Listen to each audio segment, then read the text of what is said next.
Hello everyone, स्वागत, नमस्कार, सत श्री अकाल, वंदनकम। स्वागत है आप सबका एक बार फिर मैथ विथ प्रियांश में। तो आज हम पढ़ने वाले हैं कुछ नया और इसका नाम है लिमिट। आप सब लिमिट पढ़ते भी हैं, सॉल्व भी करते हैं, लेकिन आप ये नहीं समझ पाते कि लिमिट एक्चुअली में है क्या। तो हम फील लेंगे लिमिट का कि लिमिट आखिर में है क्या।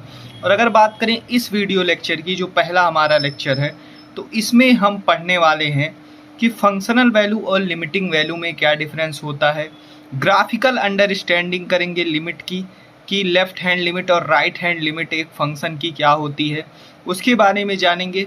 और ये भी जानेंगे कि पीस वाइज फंक्शन किसे कहते हैं।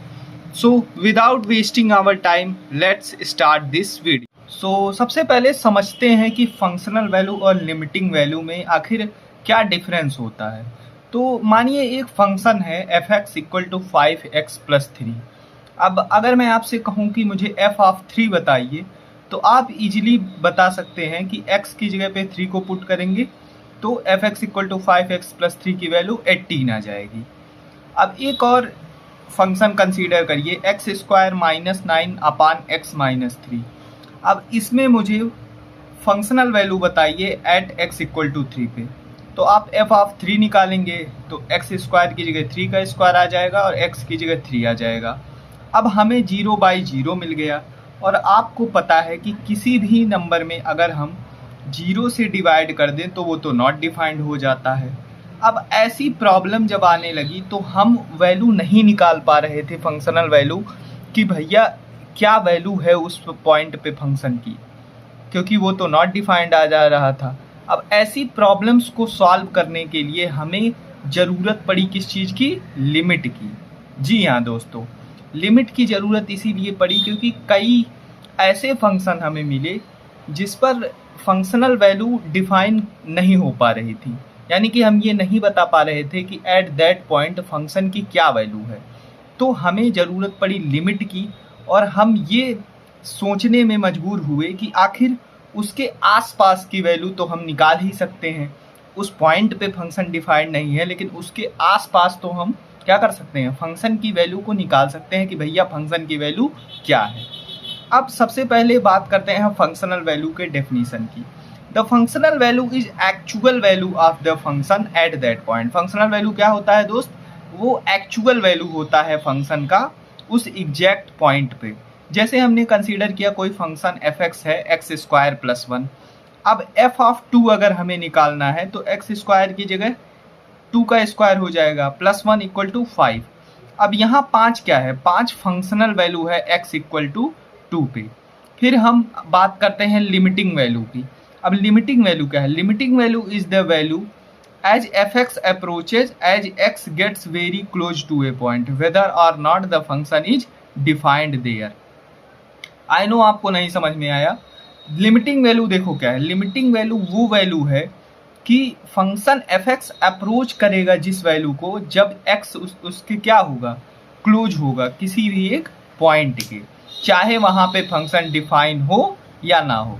अब x = 3 पे यहाँ पे ये x² - 9/(x-3) डिफाइन नहीं है, लेकिन एट x = 3 माइनस और x = 3 प्लस हम क्या कर सकते हैं, लिमिटिंग वैल्यू निकाल सकते हैं कि भैया उस फंक्शन के आसपास क्या वैल्यू हमें मिल रही है उस एग्जैक्ट फंक्शन के लिए। ठीक, किस तरफ? या तो हम उसके आसपास, देखो एक एग्जांपल कंसीडर करो, रियल लाइफ एग्जांपल, कि आप किसी सड़क पे जा रहे हैं, ठीक, और सड़क में बीच में एक गड्ढा है, ठीक। तो आप, एक इंसान इधर से आ रहा है और एक इंसान इधर से आ रहा है, दोनों एक दूसरे के अपोजिट डायरेक्शन से आ रहे हैं। तो आप भी उस गड्ढे के करीब पहुंचेंगे दूसरे साइड से, और कोई जो दूसरा बंदा है वो भी उस गड्ढे के करीब पहुंचेगा लेकिन किसी दूसरे साइड से। लेकिन पहुंचोगे कहाँ? उसी गड्ढे के आसपास, कोई लेफ्ट से कोई राइट से। तो यही लिमिटिंग वैल्यू है। गड्ढा वो पॉइंट है जहाँ पे फंक्शन डिफाइंड नहीं है, लेकिन वो वैल्यू जो जहाँ हम पहुँच रहे हैं वो उसके आसपास की क्या है, वैल्यू है, कि गड्ढे के पास की वैल्यू हम फाइंड कर रहे हैं। तो ये होती है आपकी लिमिटिंग वैल्यू और फंक्शनल वैल्यू में डिफरेंस। आई होप आपको ये बिल्कुल क्लियर है। अब इसी फंक्शन को मैं आपको सॉल्व करके दिखाऊंगा और ग्राफिकल अप्रोच दिखाऊंगा लिमिट का। देखो हमने दो एग्जाम्पल लिया है। एक पहला जो पिछले वाला फंक्शन था x इक्वल टू 3 पे जो हमें क्या मिल रहा था, नॉट डिफाइंड। अब fx equal to x square minus 9 upon x minus 3, अगर x नॉट इक्वल टू 3 है तो क्या हम करेंगे कि x अगर 3 की तरफ अप्रोच कर रहा है, किसी भी साइड से मान लो कर रहा है, तो limit x tends to 3 x square minus 9 upon x minus 3। अब इसे हम क्या लिख सकते हैं, एक्स स्क्वायर माइनस 9 को हम एक्स स्क्वायर माइनस 3 का स्क्वायर लिख सकते हैं अपान एक्स माइनस 3। अब एक्स माइनस 3 से एक्स माइनस 3 क्या हो गया, कैंसिल आउट हो गया। तो limit x tends to 3 x plus 3 में अगर हम 3 की वैल्यू रखें तो 3 प्लस 3 क्या आ गया, 6 आ गया। यानी कि इस फंक्शन की जो लिमिटिंग वैल्यू आई वो क्या आई, 6 आई, जब फंक्शन x इक्वल टू 3 की तरफ क्या कर रहा है, अप्रोच कर रहा है। ठीक, तो हमें क्या सीखने को मिला, हमें ये सीखने को मिला कि फंक्शन भैया एग्जैक्टली x इक्वल टू 3 पे तो नहीं डिफाइंड है, लेकिन उसकी लिमिटिंग वैल्यू यानी कि आसपास की वैल्यू हमें क्या मिल रही है, 6 मिल रही है। इसी को हम क्या कहते हैं, लिमिट कहते हैं। ठीक, अब दूसरा देखो f(x) equal to sine x की अगर हम बात करें तो f ऑफ 0 पे फंक्शन क्या है, नॉट डिफाइंड है। f ऑफ 0 डिफाइंड नहीं है, साइन 0 अपान 0 नॉट डिफाइंड। लेकिन अगर हम x नॉट इक्वल टू 0 लें तो limit x tends to 0 as function यानी साइन x अपान एक्स जैसे x से 0 की तरफ अप्रोच करेगा तो साइन x अपान एक्स की वैल्यू क्या मिल जाएगी, 1 मिल जाएगी। अब ये कैसे होता है, अगर आप सीधे एल हॉस्पिटल रूल जानते हैं तो साइन x का डेरिवेटिव कॉस x और x का 1, तो कॉस 0 की वैल्यू 1। ठीक, अब फिर हमें इस फंक्शन में भी यही देखने को मिला कि भैया फंक्शनल वैल्यू तो नॉट डिफाइंड है लेकिन लिमिटिंग वैल्यू क्या मिल रही है, 1 मिल रही है। तो ये कॉन्सेप्ट होता है लिमिट का कि भैया फंक्शन उस पॉइंट पे भले ना डिफाइंड हो लेकिन उसके आसपास की वैल्यू तो हम निकाल सकते हैं, और उसी को हम क्या कहते हैं, लिमिटिंग वैल्यू कहते हैं। ओके, इसीलिए मैंने दो एग्जाम्पल लिया ताकि आपको कोई डाउट ना हो कि एक्चुअली में लिमिट है क्या और लिमिट की ज़रूरत हमें क्यों पड़ी। ठीक, चलिए अब देखते हैं ग्राफिकल अप्रोच लिमिट। चलिए अब ग्राफिकली समझते हैं कि लिमिट क्या है। अब देखो y equal to f x कोई भी एक कर्व है, कोई भी एक फंक्शन है, उसका एक ग्राफ बना हुआ है। ठीक, अब देखो कि x अप्रोच कर रहा है 7 को फ्रॉम लेफ्ट और x अप्रोच कर रहा है 7 को फ्रॉम राइट। और जब x 7 को अप्रोच कर रहा है लेफ्ट से तो भी हमें लिमिटिंग वैल्यू 8 मिल रही है, और जब fx अप्रोच कर रहा है 8 को राइट से तब भी हमें लिमिटिंग वैल्यू क्या मिल रही है, 8 मिल रही है। ठीक, यानी कि चाहे हम फंक्शन को लेफ्ट से अप्रोच कर रहे हैं चाहे हम राइट से अप्रोच कर रहे हैं, हमें जो वैल्यू मिल रही है वो क्या मिल रही है, 8 मिल रही है। और ये क्या हो जाएगा, उस फंक्शन का लिमिट हो जाएगा 8, क्योंकि लेफ्ट हैंड लिमिट और राइट हैंड लिमिट दोनों हमें क्या मिल रहे हैं, इक्वल मिल रहे हैं, 8 मिल रहे हैं। अगर यही डिफरेंट होते उस फंक्शन पे, उस फंक्शन के किसी भी पॉइंट पे, अगर x को हम 7 अप्रोच करते लेफ्ट से कुछ और वैल्यू मिलती, और अगर अप्रोच करते राइट से कुछ और वैल्यू मिलती, डिफरेंट मिलती, तो वहाँ पे लिमिट क्या होता, डज नॉट एग्जिस्ट होता, क्योंकि left hand limit right hand limit equal नहीं होते। अब देखो लेफ्ट साइडेड लिमिट क्या है। देखो y equal to f x कोई भी एक फंक्शन है जिसका ग्राफ बना हुआ है। ठीक, अब देखो ए पॉइंट पे हम जब फंक्शन का लेफ्ट साइड से अप्रोच कर रहे हैं, जो एल वैल्यू मिल रही है वो लेफ्ट साइडेड लिमिट है। देखो पॉइंट बना हुआ है ए है, और उसके ऊपर जो ग्राफ के ऊपर पॉइंट बना हुआ है वो क्या है, लिमिटिंग वैल्यू है। तो हम अप्रोच किधर से कर रहे हैं, इस बार लेफ्ट से कर रहे हैं, तो उसे हम क्या लिखते हैं, limit x tends to a minus f x, यानी ए के लेफ्ट साइड से फंक्शन को क्या करना, अप्रोच करना उस पॉइंट ए के, उसे हम लेफ्ट साइडेड लिमिट कहते हैं।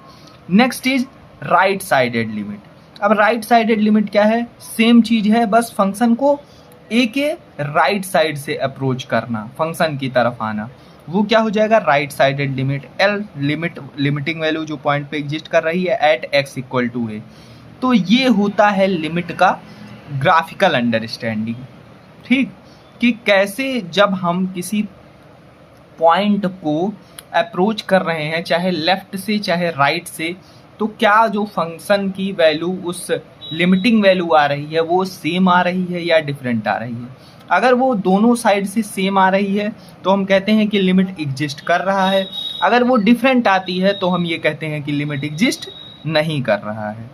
और कई केसेस में हम डायरेक्टली ये निकाल लेते हैं क्योंकि हमें वहाँ पे ये पुट करने की ज़रूरत ही नहीं पड़ती कि चाहे लेफ्ट हैंड लिमिट निकालो चाहे राइट हैंड लिमिट निकालो वो सेम आता है। खासकर जो जनरल फंक्शंस होते हैं कई टाइप के, उसमें हमें ये ज़रूरत नहीं पड़ती कि हम अलग से लेफ्ट हैंड लिमिट निकालें और राइट हैंड लिमिट निकालें। जैसे एग्जांपल वही था कि लिमिट मान लो x टेंड्स टू 3 5x+3 है। अब चाहे उसमें लेफ्ट हैंड से निकालो चाहे राइट हैंड से निकालो, वैल्यू वहाँ पे 18 ही आएगी। लिमिटिंग वैल्यू भी 18 आएगी, फंक्शनल वैल्यू भी 18 आएगी। लेकिन ज़रूरी नहीं है कि लिमिटिंग वैल्यू और फंक्शनल वैल्यू हमेशा एक हो। क्यों, ये मैं आपको ऑलरेडी बता चुका हूँ। अब देख लेते हैं डेफिनीशन लेफ्ट हैंड लिमिट का और राइट हैंड लिमिट का जो आपको लिखना है। अब हम देखते हैं डेफिनीशन लिमिट की, लेफ्ट हैंड लिमिट की और राइट हैंड लिमिट की। तो सबसे पहले बात करते हैं लिमिट के डेफिनीशन की। A function fx is said to have limit l as x approaches a if the value of fx become arbitrary close to l whenever x is taken sufficiently close to a but x not equal to a। तो limit क्या होती है? Limit वो होती है एक function को हम कहेंगे कि वह उसके पास लिमिट l है जब x अप्रोच करेगा a को, और fx की वैल्यू आर्बिट्री क्लोज होगी किसके? l के, और x को हम क्या करेंगे? सफिशिएंटली क्लोज ले जाएंगे a के, यानी x अप्रोच करेगा a को, ठीक, लेकिन x not equal to a होगा, तो हम क्या कहेंगे कि लिमिट है एग्जिस्ट करेगी l, ठीक। तो limit x tends to a minus fx equal to l, ये हम कहेंगे लिमिट के डेफिनेशन। अब लेफ्ट हैंड लिमिट देखते हैं। तो लेफ्ट हैंड लिमिट क्या है भैया? The LHL of fx at x equal to a is the value approached by fx as x approaches a from left side through value less than a। तो left hand limit function की at x equal to a वो value है जो approach करेगा function जब x approach करेगा a को left side से through value less than a, यानी कि a से कम वाली वैल्यू से जब अप्रोच करेगा वो फंक्शन किसको? एक वैल्यू को, x जो अप्रोच करेगा किसको? a की तरफ, वैल्यू लेस देन a से, तो हम उसे क्या कहेंगे? लेफ्ट हैंड लिमिट कहेंगे at x equal to a। और उसे रिप्रेजेंट कैसे करेंगे? Limit x tends to a minus fx equal to l। अब देखते हैं राइट हैंड लिमिट। तो राइट हैंड लिमिट क्या है भैया? सेम चीज, the right hand limit of fx at x equal to a is the value approached by fx as x approaches a from right side. तो right hand limit क्या है? Right hand limit उस function की at x equal to a पे वो value है जो function approach करेगा जब x अप्रोच करेगा a को फ्रॉम राइट साइड से through value greater than a से। अब यहाँ पे जो हम a की वैल्यू लेंगे वो a से ज़्यादा लेंगे, क्योंकि दोनों ही केसेज में जब हम लिमिटिंग वैल्यू निकालते हैं तो नॉट इक्वल टू a लेते हैं। जब कंटिन्यूटी हम देखेंगे तब वहाँ पे हम देखेंगे कि फंक्शन पे वैल्यू क्या है, ठीक। अब इसको हम कैसे रिप्रेजेंट करेंगे? Limit x tends to a plus fx, यानी a से ज़्यादा वाली वैल्यू पे फंक्शन की क्या लिमिटिंग वैल्यू आ रही है? Equal to m। और लिमिट कब एग्जिस्ट करेगा? अगर l इक्वल टू m है, यानी लेफ्ट हैंड लिमिट और राइट हैंड लिमिट इक्वल हो जाएगा तो लिमिट क्या कर जाएगा? एग्जिस्ट कर जाएगा उस पार्टिकुलर फंक्शन का जो भी आपको दिया रहेगा। तो ये होती है आपकी डेफिनीशन लिमिट की, लेफ्ट हैंड लिमिट की, राइट हैंड लिमिट की। मैंने ग्राफिकल अप्रोच भी बताया, मैंने फंक्शनल वैल्यू और लिमिटिंग वैल्यू में आपको डिफरेंस भी बताया। अब थोड़ा सा हम देख लेते हैं कि पीस वाइज फंक्शन क्या होता है और इस लेक्चर को एंड करते हैं। बात करते हैं पीस वाइज फंक्शन की। पीस वाइज फंक्शन क्या है? A function defined by different formula on different part of its domain is called a piecewise function. I know definition से कुछ नहीं समझ में आया होगा, इसलिए मैंने एग्जाम्पल लिया है ढेर सारा। तो चलिए देखते हैं।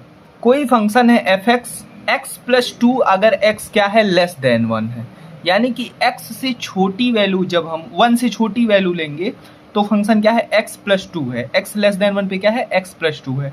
x इक्वल टू 1 पे क्या है? 3 है, यानी कि 3 है जब x की वैल्यू क्या है? 1 है। और एक्स स्क्वायर है अगर एक्स ग्रेटर देन 1 है, यानी जब एक्स 1 से बड़ा है तो फंक्शन की वैल्यू क्या है, एक्स स्क्वायर है। जब एक्स की वैल्यू 1 से छोटी है तो फंक्शन की वैल्यू एक्स प्लस 2 है। और जब एक्स इक्वल टू 1 है तो फंक्शन की वैल्यू क्या है, 3 है। तो ये है एक एग्जाम्पल पीस वाइज फंक्शन का। एक और एग्जाम्पल देखिए, f x equal to mod x. अब आपको पता है मॉडुलस फंक्शन जो होता है वो एक्स होता है अगर एक्स क्या है, ग्रेटर देन और इक्वल टू 0 है, और माइनस एक्स के उससे खुलता है अगर एक्स लेस देन 0 है। यानी कि 0 से बड़ी वैल्यू के लिए मॉड एक्स पॉजिटिव होता है और 0 से छोटी वैल्यू के लिए मॉड एक्स निगेटिव लेते हैं। एक और फंक्शन देखिए, तीसरा वाला, f x equal to x square when x is less than और इक्वल टू 2। यानी कि फंक्शन की वैल्यू क्या है, एक्स स्क्वायर है जब एक्स या तो 2 है या 2 से छोटा है, और 2x प्लस 1 है जब x क्या है, ग्रेटर देन 2 है। ठीक, अगला देखिए, f x equal to x plus 1 one x less than 0। जब x 0 से छोटा है तो एफ एक्स क्या है, x प्लस 1 है, और एक्स स्क्वायर है जब x 0 से बड़ा है या बराबर है लेकिन 2 से क्या है, छोटा है।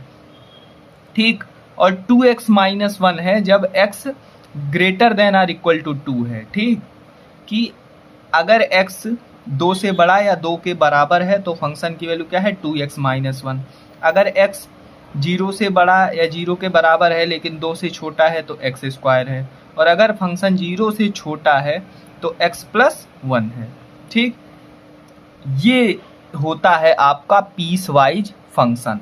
अब ये मैंने क्यों पढ़ाया, ये इसलिए पढ़ाया कि जब आप लिमिट के क्वेश्चन करेंगे तो लिमिट की और कंटिन्यूटी दोनों के क्वेश्चन में आपको पीस वाइज फंक्शन सॉल्व करने को मिलेगा। तो ये लेक्चर जब अगर आप देखे रहेंगे या सिर्फ ये पीस वाइज फंक्शन वाला पार्ट जो मैंने बताया वो देखे रहेंगे तो आपको ये क्लियर रहेगा कि पीस वाइज फंक्शन में हमें अप्रोच कैसे करना है। अब जैसे सपोज फर्स्ट वाला एग्जाम्पल में मान लो कि हमें लिमिट निकालना है x टेंड्स टू 1 पे। ठीक, तो हमें कब कौन सा फंक्शन लेना है। अब सोचो लेफ्ट हैंड लिमिट अगर हमें निकालना है x टेंड्स टू 1 पे तो हम कौन सा फंक्शन लेंगे, एग्जैक्टली फर्स्ट वाला लेंगे x प्लस 2, क्योंकि जब x लेस देन 1 है तो एफ एक्स की वैल्यू क्या है, x प्लस 2 है। और अगर हमें राइट हैंड लिमिट निकालना है तो हम कौन सा लेंगे, x ग्रेटर देन 1 यानी x स्क्वायर को लेंगे, और x इक्वल टू 1 पे फंक्शन की वैल्यू क्या है, 3 है। ठीक, क्योंकि हमें लेफ्ट हैंड लिमिट और राइट हैंड लिमिट ही निकालना है तो हम सबसे ऊपर वाला और सबसे नीचे वाला जो फंक्शन का वैल्यू जो दिया हुआ है वो कंसीडर करेंगे। ये होता है आपका पीस वाइज फंक्शन, इसलिए मैंने बताया क्योंकि जब आप लिमिट के क्वेश्चन सॉल्व करेंगे तो इसका हमेशा यूज आएगा। चलिए मिलते हैं नेक्स्ट वीडियो में, तब तक के लिए अपना ख्याल रखिए, पढ़ते रहिए और मचाते रहिए। जय हिंद, बाय बाय, टेक केयर।